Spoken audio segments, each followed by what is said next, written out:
Hello and welcome to episode 3 of the Discussing Film Newscast. I'm your co-host Michael Slaven. I'm joined as always by Beatrin Shahazad, or Bean as we will be referring to her in the podcast. So this is a really big episode, so we've got Oscars, we've got a new Marvel slate and a first look at the Eternals film done by now Oscar winner Chloe Zhao. We have an English version of Another Round to talk about, and most importantly, some Discussing Film scoops. The first ever time on the newscast, we'll be bringing you exclusive news that can be found on Discussing Film, so make sure to listen through and then check out all of the content on Discussing Film.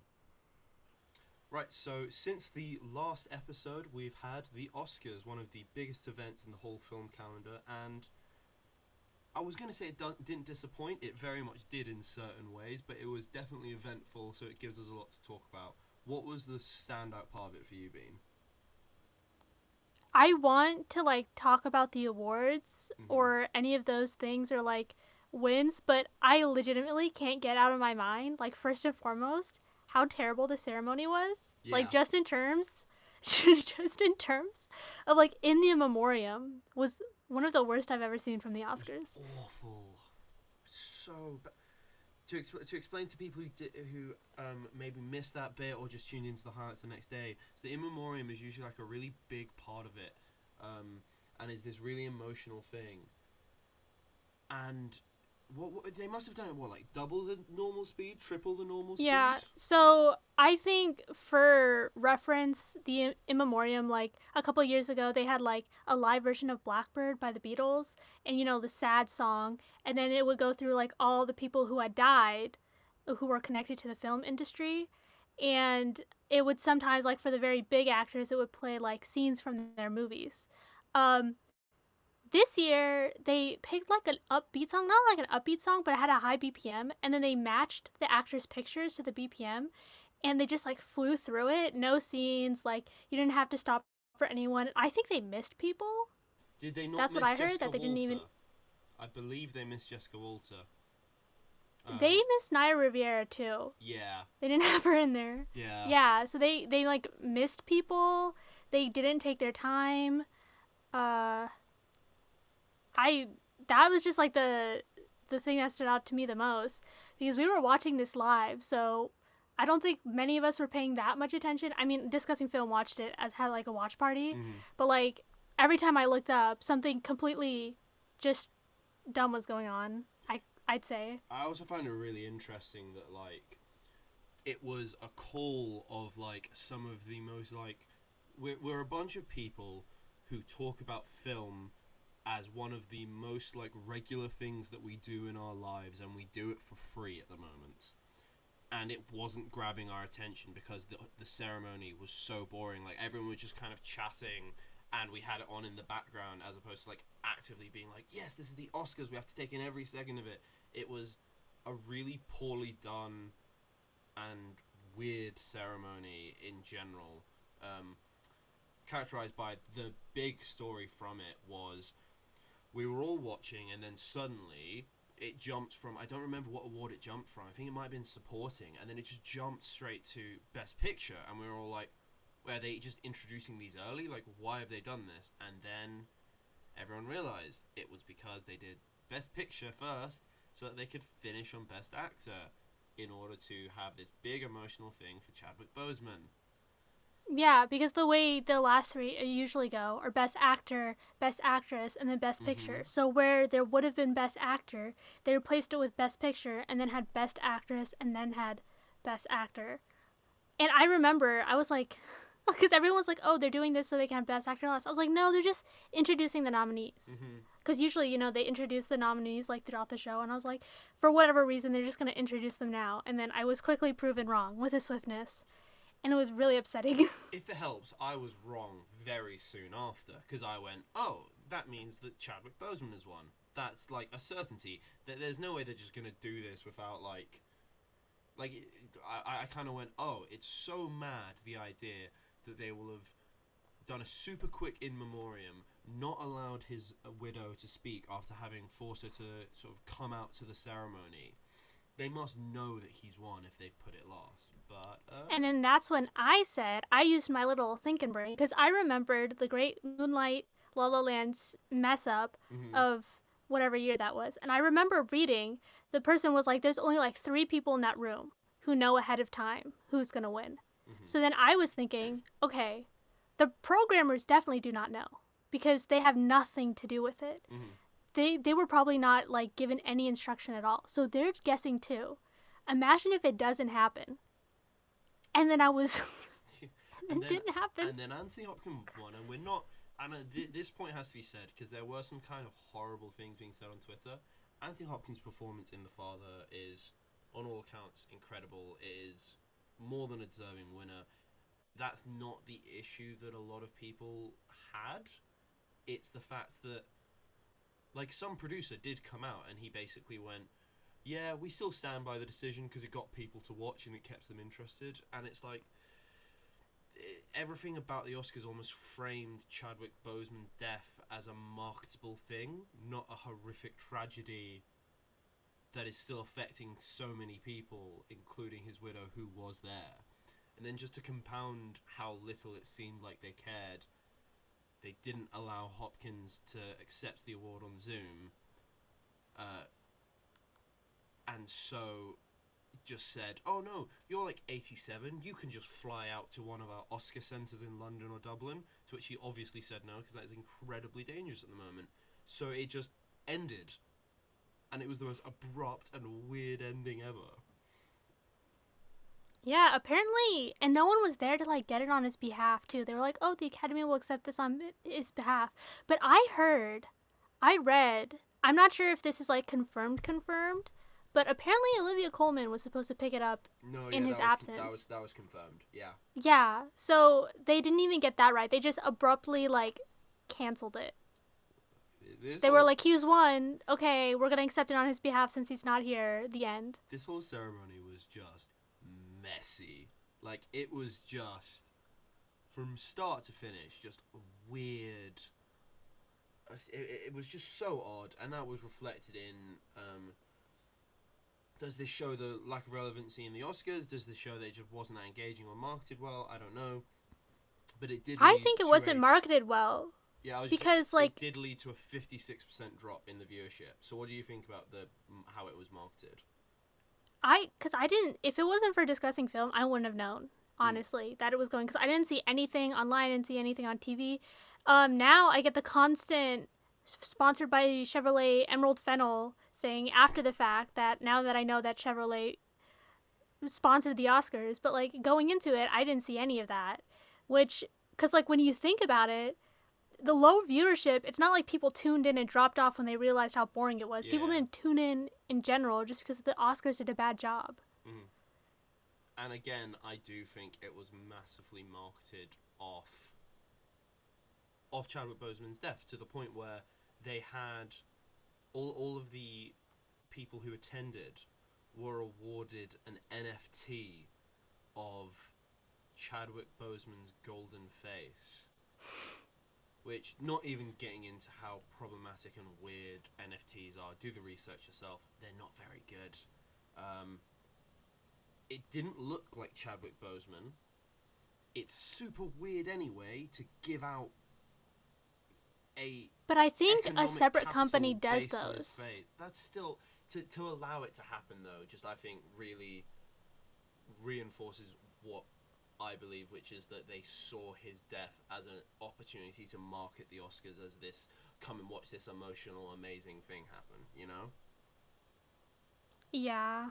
I mean, if they marketed it at all, which they didn't. Yeah. I feel like they should have had a backup plan if he didn't win. I feel like they should have at least given like his family time to speak or done something for him, at the very least. Absolutely. At the end of the in memoriam, I think that his widow should have been allowed a chance to speak.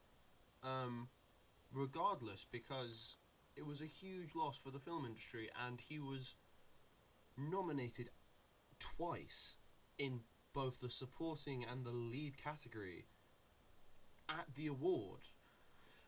And I don't think that Anthony Hopkins came out of nowhere either. I think that people were surprised that Chadwick Boseman didn't win, but in the awards leading up, Anthony Hopkins was picking up steam, so it shouldn't have come out of absolutely nowhere, and they shouldn't have had nothing planned. It was, for me, so disrespectful and so awful, and it just really soured what was like a pretty fun day up until that point. Like, it was very fun. Like, it was a weirdly done thing, but, you know, it was still enjoyable seeing some great movies win awards. And then that happened, and it's like, well, that's what everyone's going to think about when they think about this Oscars from now on. Yeah. I mean, 2020 wasn't a great year to begin with. Which I think someone mentioned that's why you end with Best Picture, because even if the Anthony Hopkins thing was, like, terribly mishandled, that wouldn't have been the last thing that we saw. It would have been Chloe Zhao winning Eternals. And if we saw that, people would have at least, like, left with, like, a good sense about the awards season. Because I think someone mentioned that the year that Parasite won, like, there were conversations about how white the acting pool was, like the acting nominations were. But no one was talking about that because Parasite won at the very end. Exactly. And just a very slight tangent, just a super weird thing. I still don't understand how you can consider a film to be the best picture of the year and not consider any of the composite parts, the actors, to be worthy of even a nomination. Like, I can see how you can think of better performances in one than the other, but I think it was blatant racism that none of them got nominated for that. But I'll avoid a tangent. This is a newscast, not a discussion cast, blah, blah, blah. I would say it's important with the Oscars. Like you mentioned, it was amazing that Nomadland won Best Picture. We should pay attention to not just the weird things that happened, but also the awards that were given. What was, like, your standout in terms of what were you really excited to see win an award? Sound of Metal winning Best Sound. Yes. Very nice. It meant I didn't have to burn down discussing film. Yoon Jung winning Supporting Actress. Yes.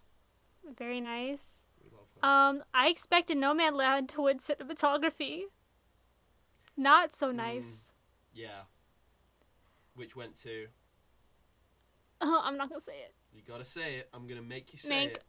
it. Mank. Okay. I think we're being a little too mean to Mank. Like, we don't mean... It just... Okay, listen. You're allowed to have your opinion, but, like, we can't just come on here and just bash Mank like that, okay? Mank is a movie that is made. And that's all I can say about it, because I legitimately, I don't have bad feelings about Mank. Like, I didn't sit through Mank, like, incredibly, like, angry and sad. I was like, oh, this is such a, like, a bad movie. I didn't feel that. I just didn't feel anything. So... Just don't feel anything anymore, really. I mean, I felt stuff watching the other nominees. Such as... Like, I felt anger at the end of Promising Young Woman. If you're talking about feelings at the Oscars, second time in, like, a week, Thomas Vinterberg made me cry. When Another Round was awarded Best Film Not in the English Language, I tabbed out of the Discord call, I muted all of you, and just sat and listened to his speech, and it was beautiful, and it was so nice to see, and I would have loved for him to win Best Director, because after speaking to him, he was just the kindest, most insightful person, so obviously I'm just saying that I'm completely biased, but yeah, it was really great, I think, to see that win, and give him have the opportunity to honour his daughter who passed away. I really love that. Oh, Michael, isn't there another round news? Yes. So there's going to be an English language remake of Another Round with Leonardo DiCaprio starring, because speaking of Parasite, Bong Joon-ho and his quote about there is a whole world of film hidden to Americans because they cannot overcome the few inches at the bottom of their screen. Just watch the Danish one with subtitles. Like, why is this a thing? I don't know. Honestly, I'm trying to, like, find an angle to justify it in my mind, but it's not, like, okay, I don't want to say this justifies, like, remakes of like East Asian movies or like Bollywood movies or like African movies. But with those cultures, they're so far removed from American culture that people feel that disconnect when they watch. And I don't think there should be remakes of those movies either. I think you should just watch them in the original language. But I am trying my best to see what angle these people had. Like, I want to see why they because Danish culture is not terribly far from American culture in that respect. Like, it's not a foreign thing. Like, people understand what culture is like in Europe.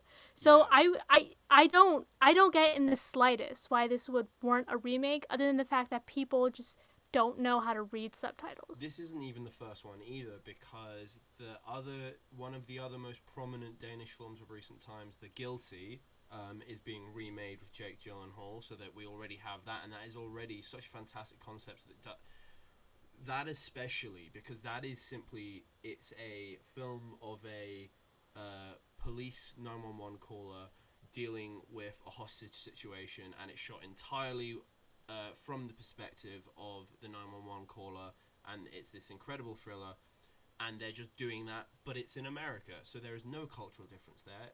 It's just an American remake that they think can make more money. Parasite is getting an American series, and then with Another Round, the biggest thing for me is that it, at the same time, as you said, isn't different enough, but it's also so different because it's a film about European drinking culture, and I know there have been a bunch of jokes about it, and you and me joke about it, but American drinking culture is not, there isn't really a drinking culture, so why is this film being done?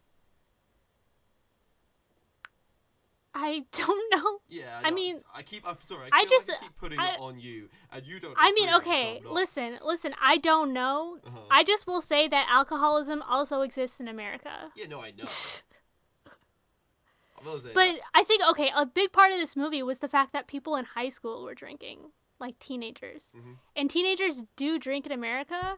But it's not like in that movie. It was like pretty regular. They're like, I have like 3 beers a night. It's a normal like culture. Yeah. American teenagers don't like drink every night. They get like slizzard at parties. Like slizzard. Oh. Like. Yeah, and also just like it's just so many little things with the project. Like Mads Mikkelsen is a fantastic actor who acts regularly in English. So if we're gonna remake it, just do it with him. And then you can even have a film of like the clashes between him being Danish living in America, and then the clashes between the two cultures there. But DiCaprio. Yeah, I mean, Vinterberg defended this. Yes. Your boy, he did. He's all like, and I'd do it too for a check. He's like, listen, this is an artistic progress, an artistic. What do you say? Project. An artistic project, and. He's just like, they're using the text as a starting point because you have to remember it's different cultures rather than just different languages. But that's what I'm saying. Is it really? Like, is it enough to warrant a completely different remake?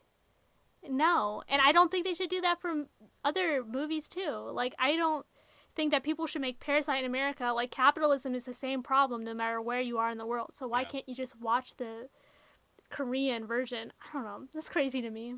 And it's when they're so well done. If it was like Another Round was this deeply flawed but interesting concept, it's like if other countries went and did The Purge, you just go, yeah, fair enough, it's a really interesting concept. The film itself wasn't very good, so you want to take it and do your own spin on it. But Another Round, The Guilty, Parasite, all incredible films, don't need Western remakes. This is just going to be, when this comes back around in a few years' time, I'm just going to be getting on everyone to watch the original version. I don't care how good the DiCaprio version is. It will never have that same magic that the original does. Yeah. So moving on to another piece of news from one of the big winners at the Oscars.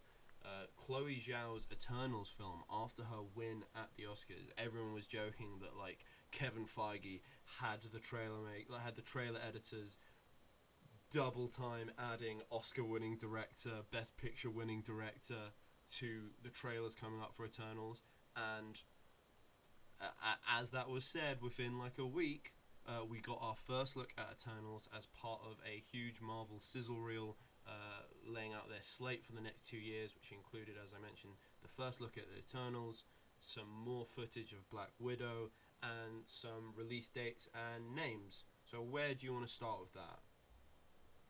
I know this is completely random, but my friend told me when you hear Stanley speaking in that, it's taken from it's taken from a statement he made about the Unite the Right rally, and they just took clips out of context and put it in the sizzle reel. Being always centering in on the big piece of news. Sorry, I don't know. I watched this sizzle reel. I'm very excited. Probably personally most excited for the Marvels. Mm-hmm. Okay, truthfully, I did not watch the sizzle reel. I just watched people talk about it. Hey. So I'm most excited for the Marvels. Mm-hmm. The Miss Marvel show, which I don't think was included in the sizzle reel. It was all film. We're so prepared on the newscast. I'll run you through the big bits of news from it. So it was a opening sizzle looking back at the lead up to the current state we have of the Marvel Universe. It included a audience reaction to Endgame. It included, so they were overlaying different shots, and it had Stanley talking about, they could be your brother, they could be your sister. And then as they said they could be your sister, they cut to a clip of Rambo and Carol Danvers in Captain Marvel. And I just wanted to mention this because it was like, they've called them sisters. Honey, they're gay. Like, let's not beat around the bush here. That was wait. Okay. Yeah. Yeah. Continue. Yeah. And then, as you mentioned, one of the big, apart from the first look at Eternals, one of the big pieces of news was actually that Captain Marvel 2, being directed by Nia DaCosta, was actually going to be the Marvels, showing that Miss Marvel and Monica Rambeau were going to be not just side characters in a Captain Marvel 2, but seemingly co-leads alongside Brie Larson. So yeah, what did you think of that? Okay, so the same friend, I'm talking about Ari, he works at Discussing Film, so shout out to Ari for giving me all this comics knowledge. But when we were watching WandaVision, he was talking about, like, Monica Rambeau's, like, power set, and it's, like, very obvious in the show that she has, like, kind of, a bit, like, she has some unresolved issues with Carol. She probably has, like, feelings of abandonment, and apparently in the comics, they can, because Captain Marvel can, like, use energy and Monica Rambeau can turn into energy, they can, like, combine into one person. Like, they can become, like, a super Marvel or something. So that's probably what, like, that just kind of solidifies that that's probably what this movie is going to be about. It's going to be about them kind of, like, overcoming their issues and, like, learning to work together.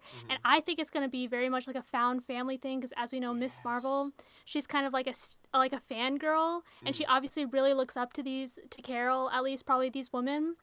So it's going to be a really interesting dynamic, and I think it's going to be so good. It's going to be so good. There has never been a found family story that Bean has not found and obsessed over. So I am also very excited for the Marvels, but I'm very excited to see your reaction to it. Because I agree that's that does sound not true, but we move. Sure. We've alluded to it, but there was a lot of information about the Eternals that we haven't really seen before. We had some looks at Angelina Jolie and her character in the film. We had some shots of them slightly far away, but in their costumes. We had sort of a big team up shot that, look, people are saying it looks like they're from the CW. They weren't wrong, but it doesn't mean you're right to say it. Okay, first of all, that's such a basic shot of them. Like, it's just a shot of them in the forest. The reason you think that is because Riverdale has the forest aesthetic. Like, it's not... Because like, usually when people talk about the CW being bad, they talk about, like, the awful special effects on Supergirl or something. Like, this wasn't even that. It was just them standing in a forest. It was just an odd shot for them to pick to be part of the marketing, I think, because there's nothing wrong with the shot by itself. I'm sure in the movie we're not even going to notice it for more than a second. It was just a really funny one, I think, to add as part of the promotional material. One of the things which they were very smart to include as part of the promotional material, though, was they had a beautiful shot of a sunset on a beach, which is typical Chloe Zhao for anyone who's seen her work before, especially Nomadland. And that coincided with news that came out recently that Chloe Zhao was really fighting for practical locations for Eternals, and they actually cut a sample reel together to show the Disney high-ups, which they were shocked that there was no VFX work, that it was right out of a camera. And I think that was then quite clever to them take advantage of that piece of news leaking and include that as part of the SIZZLE reel, because that's one of, I'd say, the most exciting things about Eternals, that this is like a true auteur being allowed seemingly free visual reign to tell a comic book story. Yeah, because I think Feige talked about the reason that they hire smaller directors now is because they want that increased vision. And a lot of people are like, is it because you want the increased vision, or do you want people who like won't fight back with you? And it's like, it's probably both. Truthfully. But she's won an Oscar now. She can say what she wants. Well, the movie's already done filming practically, so they're still editing though, are they not? I mean, they are, but I feel like, I don't know. It's most of it's already done. And that's coming out in November of this year, so although we've already had WandaVision and Falcon and the Winter Soldier, we're going to be getting 3 more MCU movies before the end of the year is out, with Black Widow, Shang-Chi, and then the Eternals seeing out the end of the year. There was a bunch more announced. I'd say the big... Bro, did you forget about Spider-Man? Is that coming out at the end of this year? I think it is. That's... Okay, yep, you're right. It's in December 17th of this year. I remember because it's a couple of days after my birthday, so I was like, oh, maybe I'll see it for my birthday. I love the MCU, man. This is a lot. This is... A month between movies is, rough. Don't forget about TV shows, too. Yep. No, I'm not. So that's going to be 6 MCU properties this year. We had near constant content, baby. Get ready to consume. Consume. I'm just going to keep that in. This is what the MCU has done to me. I'm keeping this in. This is authentic. It's true, unfiltered newscast. It's me getting things wrong. What more could you want? Moving on to the next, and I'd say the last, really big piece of news from the SIZZLE reel. There were dates, there was orders, there was hints towards future things, such as a Fantastic Four logo at the end of it, but no new details on that. I'd say the name reveal of Black Panther was the big other reveal, and it being Black Panther Wakanda Forever, which obviously with the connotations of Chadwick Boseman having passed away and them seemingly have to deal with the death of T'Challa in the film, I think that people have criticised the name. I think it's quite fitting with what they're clearly going to have to address. What do you think? I don't like the name. Oh, ow. I feel like I don't like the majority of Marvel Phase 4 names, but I'm just in the minority with that because I don't think you are. I don't like Thor Love and Thunder. Oh, that's wrong. I don't like No Way Home. That's fair. I like Quantumania. See, the worst one is the one that you're fine with because you are unabashedly an Ant-Man stan. I think it's fun. It sounds like a theme park ride, and doesn't make it a good name for a film. I mean, but those are the feelings that the Ant-Man films give me. It's just pure unbridled joy constantly. So you don't like Black Panther Wakanda Forever then? No. That's obviously the phrase that everyone knows from the movie, but it's just, I feel like it's not, I don't know. I guess we're going to have to see the movie when it comes out, obviously, and how that name ties into the themes of the film. But, realistically, thinking about it, it's just not a great name. Agree to disagree. Okay, why do you like it so much, huh? I already explained. I think it's fitting. I think it's nice. It's neat. Moving on, though. Marvel SIZZLE reel. Lots of MCU coming. Time to consume. So much coming. So much content. All the time. Moving on from that to discussing film content. a big part of the newscast was always going to be us being able to present discussing film scoops. And we've got a lot this week. We have 3. We have 3. Do you want to start off with the first one? Yes, because did you watch Fairly Odd Parents? I did. I did Loved too. Loved it, you could say. They're getting a Fairly Odd Parents live-action TV show, and it's going to start filming in late June. Exclusive. Exclusive. Scoop. Christopher J. Novak is hired as showrunner. He did like Victorious and Sam and Cat. And Butch Hartman, who is the original creator of the show, is the executive producer. Which, if you don't know anything about Butch Hartman, I wish I was you. That guy is so weird. Go look up what he's done on his own time, because I don't have time to unpack all that. And it makes me kind of upset that he's still involved in these projects. Is he the weird feet one from Victorious, or is that someone else? That's Dan Harmon, but Butch Hartman,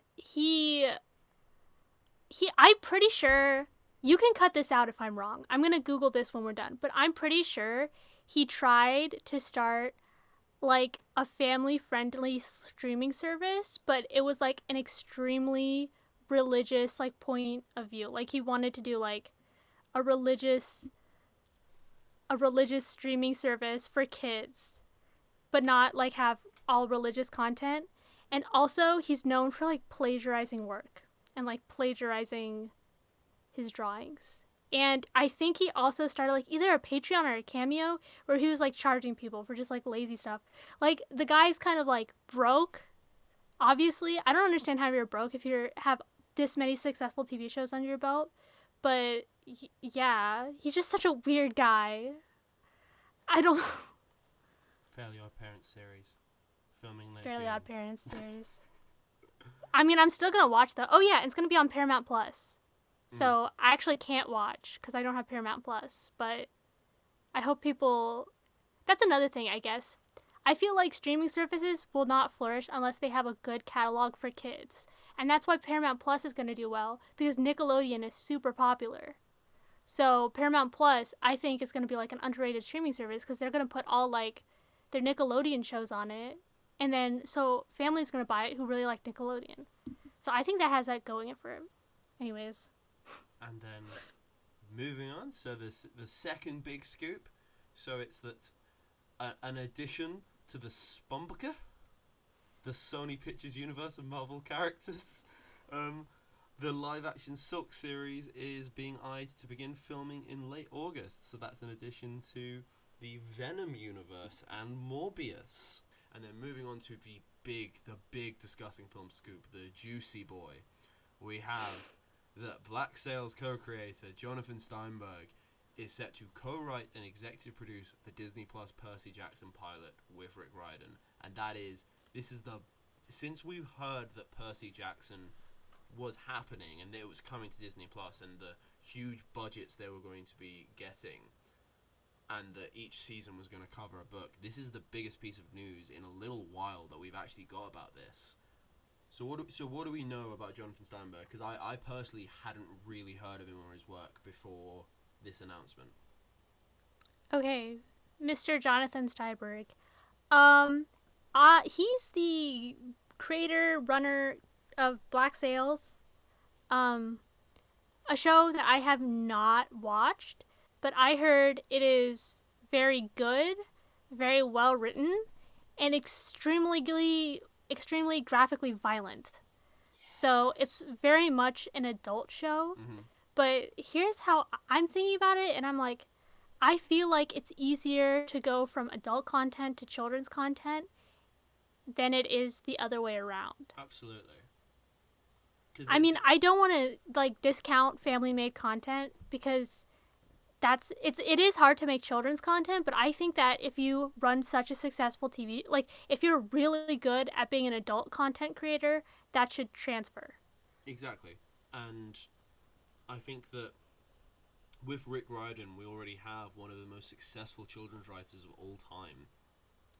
I think it's interesting that he'll bring that perhaps more adult perspective to it, whilst the amount of creative control that Rick Riordan has over this project ensures that like yeah, this is gonna be fun for the people who grew up watching Percy Jackson, but this show is going to be primarily, and they've said this a bunch of times, so this isn't something to worry about. The show is primarily going to be for kids who are the age that we were when we read Percy Jackson. So I think it's really exciting and great piece of news, and like I said, just makes me really excited for the Percy Jackson series. Yes, I will be watching. I definitely still watch children's content when I think it's going to be good. We're all surprised. So I know it's going to be, I know that really good writers are able to like bridge that threshold, you know? Are you ready, Bean, for the best, the best segue of all time? Yeah. Speaking of pirates, Taika Waititi has been cast as Blackbeard in HBO Max's Our Flag Means Death. He's also set to direct the pilot. I love that we're getting pirate content. Pirates of the Caribbean was all we had for years. We're getting more pirate content. Well, yeah, because I don't know how often this is, but Pirates of the Caribbean basically like created the genre. Like pirates were not cool before Pirates of the Caribbean, and that was based off of a Disney ride. So like you go in the little boat and it shows you the different scenes. They made a ride out of that movie, and it's become like it like revitalized an entire genre. Which of course before Pirates of the Caribbean there was Muppet Treasure Island, and also just which I guess Treasure Island. Not Treasure Island, Treasure Planet. I mean we're talking about the 90s book. Here. Yeah, I know there's a book. There's also a movie. There was a Disney movie in the 60s or something. Treasure Island. I know. Listen, there are so many pirate books. Okay, we're not talking about pirate books. We're talking about pirate movies. Muppet Treasure Island was the most notable, and Treasure Planet were the most notable pirate movies before Pirates of the Caribbean. And Pirates of the Caribbean is what picked it all up and created all these, repopularized the genre. Okay, I know my pirate lore. I'm just excited to get Taika Waititi as a pirate. And also the fact that he's directing, I think is really interesting. It's similar to The Mandalorian. I love that they're like getting him in. They're getting him through the door as an actor, and then just going, do you want to direct it? Do you want to direct an episode? Go on, direct an episode. Go. I like it. It's very sneaky. There's going to be a biographical film, or a biopic for short, for one Mr. Jim Henson from Disney called Muppet Man. Now, I feel like since I said Muppet Man, you should have a good idea who Jim Henson is. But if you don't, I will educate you as someone who owns a Jim Henson documentary. He's the Yoda and guy, did right? Okay, shut up. And I watched the Sesame Street documentary and did the review for DiscussingFilm that hasn't been published. I know so much about this man. The Muppets, Sesame Street, Fraggle Rock, they were all made by this guy named Jim Henson, creator of Jim Henson Studios. Right now, Disney owns the Muppets, which is probably why they're making this documentary. Basically, if you don't know who, I'll start from the beginning. He was a puppeteer, and he was one of the first ones to, find how he made the Muppet, the body was never done before, for the Muppet, where, you could have really expressive puppets like that. So when he developed those, he first did, ads, then he did Sesame Street, he made the puppets for Sesame Street, and the reason that you can watch a biopic. I'm just going to run through it real quick. And then he made The Muppets, and it was originally a variety show in the 70s. And then that's when we started getting Muppet movies. So, The Muppet Movie, Muppets Take Manhattan, so on and so forth. He, at some point, did Fraggle Rock. And the sad thing about Jim Henson is that he died pretty early. He died in the 90s. He was only, 54. And it was a really sudden thing. He just, I think, got sick. He got, a cold or something. And then I think he got an infection from that, and he just died. So he did so much in such a short period of time, and he brought joy to, so many people. Because when you think about, the Muppets, I know a lot of people associate it with, children's media, like Sesame Street and such. But it was also quite prominent for adults. Fraggle Rock and Sesame Street were for children, but The Muppets was developed as a variety show, so both adults could like watch it along with their children, and the movies are just so beloved. So like he was quite an influential figure. He like changed puppetry. He also made like Labyrinth, The Dark Crystal, all those movies. So he was just like this really incredible figure, and we like haven't seen a biopic for him before. So very excited. I hope Disney does not mess us up because they don't care about the Muppets anymore, but I care. And I want to see this do well because I very much enjoy Jim Henson. Where in the film do you think they're going to have Man or a Muppet? No, at all. I don't know why you brought that up knowing full well I do not like that song. What? But actually, no. No. What? No.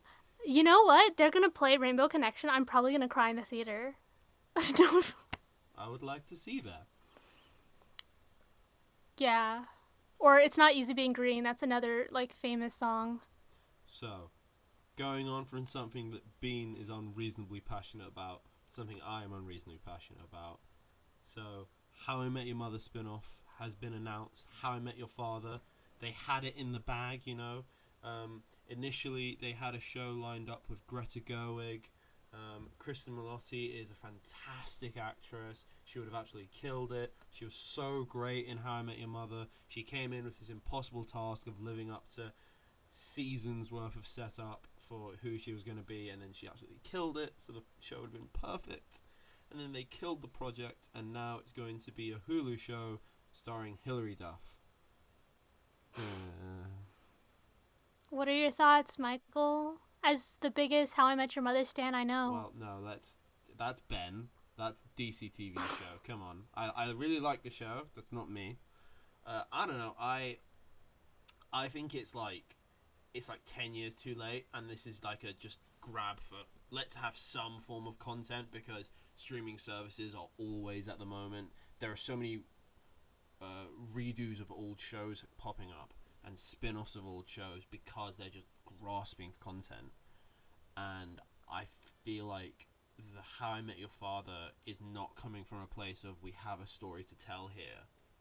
It's coming from a place of, well, we had this project, we had this half-finished script, let's just find a name and shove that out. And I really hope I'm wrong. Wait a second. I just realized something. You just realized Hilary something. Duff. Hilary Duff? She was supposed to be in the live-action Lizzie McGuire TV show. Mm-hmm. And then it was canceled because they wanted to do a more adult telling. Like, she wanted a more adult telling of her life, and they were like, no, probably, and the reason they did that was probably because they didn't want to dirty the Lizzie McGuire brand. So then they probably were like, we can give you another show where you can be doing a similar thing that you might have been done. I don't think it's the same. How I Met Your Mother are in the same universe. No, that's not what I'm saying. I'm not saying it's the same show. We all agree. That's not what I'm saying. Michael, I hate you so much. I'm not saying it's the same show. Yeah. I'm just saying that this was probably the vibe that she wanted for the Lizzie McGuire TV show. Mm. And this was the best replacement they could have given her because her other contract fell through. Perhaps. I still... Yeah. I think that it's going to have a contractual 2 forced appearances from Neil Patrick Harris as Barney that are going to be awkward and out of place. They're going to... What's his name? Jason... Segel? Yeah, they're gonna raise Jason Segel from like whatever rock he's living under right now. That's not nice. The man of Man or a Muppet, and you're disrespecting him like this. Your favorite Muppet song. The creator of Man or Muppet sang that song, and then he just disappeared off of the face of the earth. We'll see if he comes back. It must be a fat paycheck for him to do that.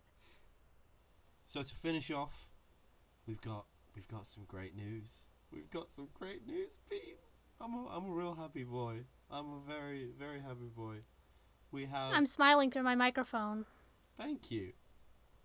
So Invincible this past week premiered its finale. It was incredible. There was a really great reaction. And they went out and announced The Mad Men, not just a season 2, which we all knew was coming because they'd already cast people for season 2, but a season 2 and 3, which just says to me that you don't go out and just announce 2 seasons without being confident that this show has done really well and this is a show for the future. So I am excited. The future is Invincible. Go watch it if you haven't. Have you had a chance to watch it yet? No. You're dead to me. Okay, then kill me. I don't care. That's staying in. So on top of the Invincible news, it was also announced that Ted Lasso is premiering on July 23rd. But my comfort boy is back. Jason Sudeikis, hit me up. I need you to rock me to sleep at night. Only if you're wearing the Ted Lasso mustache. Are you excited for Ted Lasso season 2? I guess the reason he asked if I've seen that yet is because he knows, because we watched it together. He made me. I didn't make you. That's yes. a strong word. Okay. I encouraged you at gunpoint. He suggested it. He encouraged me. At gunpoint. Yeah, what happened is like, oh, I'll watch one of your movies, Bean. And then we watched it, and then he's all like, do you think what's an acceptable trade for this is that if you watch Ted Lasso with me? And then he made me watch the first episode with him at gunpoint. And then I was like, actually, this is kind of cute. Like, maybe I don't hate this. And then we watched the rest of it. It was good. So, yes, I am excited. Nice. We'll talk about it more at the time, I think. But Ted Lasso, everyone who hasn't watched it yet, go and watch it.